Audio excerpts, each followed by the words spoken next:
It's Friday, September 21st. I'm Wayne Moore. This is Evening Update.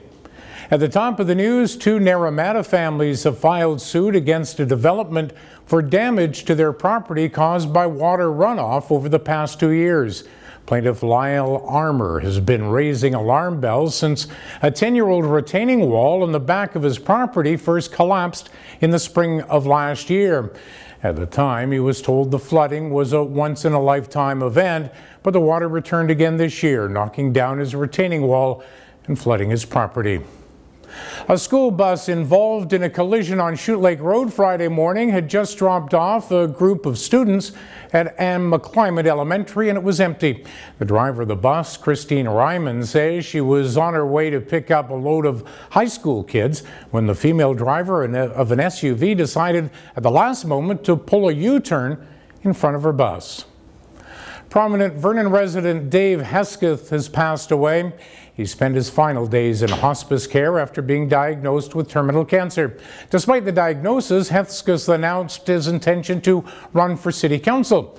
Hesketh was an advocate for a proposed cultural centre, which will be the subject of a borrowing referendum on the October ballot. Kelowna Council will be asked to deem the former Ponderosa Motel on Harvey Avenue as hazardous, unsafe, and a nuisance. The motel closed for good in 2011. Since then, it's been the subject of numerous fire and police calls and a haven for transients. The building has become run down and unsafe, while the property is littered with unsightly debris and overgrown vegetation. If council agrees, the owner will have 30 days to remove the buildings and clean up the vegetation. Prospera Credit Union in downtown Penticton has scaled back the hours its ATM is available due to vagrancy issues in the area. The bank's head office posted on Twitter Thursday morning saying the ATM at its Penticton location in the 400 block of Main Street will only be available during business hours, 9:30 a.m. to 5 p.m. It was previously open from 7 a.m. until 8 p.m. Branch manager Colton Cheney declined to comment on specifics, but said there have been issues, particularly over the past month. The possibility of Costco leaving the city of Kelowna for a new location has become a political issue. Mayoralty challenger Tom Dias has accused council of giving company representatives a less than friendly welcome when discussing potential relocations. Incumbent Mayor Colin Bazran accused Dias of trying to make headlines, calling the assertion false. There have been rumors a retail giant may relocate to WFN lands just across the William R. Bennett Bridge. A resident of Buckland Avenue in Kelowna wonders if the city is serious about removing discarded needles from city parks. Blaine says he called a well-publicized number for needle pickup after discovering a discarded needle next to a park under construction. He accused the city of brushing off his call, suggesting he remove it himself. The needle was still where it was found a day later.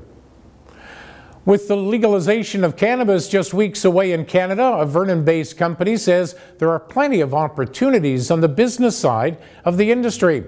Pretium Group will be hosting the Okanagan Cannabis Business Symposium on Tuesday at the Delta Grand Okanagan Conference Centre. The event is nearly sold out. Pretium President Sherman Dahl decided to hold the event after noticing one recent morning that more shares of Canopy Growth, a cannabis industry leader in Ontario, had been traded more than those of the 5 Canadian banks combined. The symposium will bring together investors with public and private cannabis companies. Long-standing plans to improve the Kettle Valley Rail through Pioneer Park in Caledon are finally set to go ahead. Regional District of Okanagan-Similkameen has approved spending more than $38,000 to complete a section of the KVR Trail through the community, which for years had been tough for cyclists to navigate. And it may be 2 months before the start of ski season, but skiers and boarders can dream about the season ahead. Big White received a healthy dump of snow overnight. The large snowfall can easily be seen from a webcam at the top of the Bullet Chair. A light dusting of snow also reported at Silver Star in Vernon. Okanagan weather, snow in the hills means rain here in the valley. We can expect showers and cloud through the weekend, highs in the mid-teens. Coming up tonight and tomorrow, it'll cost you dearly just to apply to sell cannabis in Kelowna, and it's Hopscotch weekend. For details on these and the rest of the day's news, keep it here at castanet.net. For Castanet News, I'm Wayne Moore. Have a great weekend.